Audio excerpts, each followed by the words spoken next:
This is a Liwan restaurant.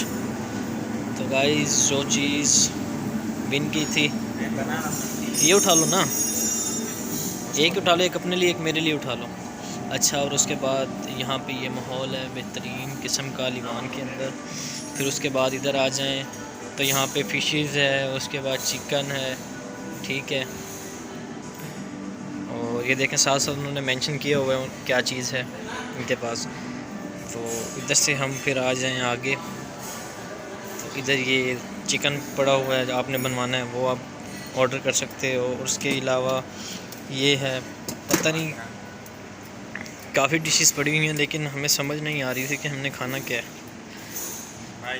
ये लेटा हुआ है, ये है, ये है।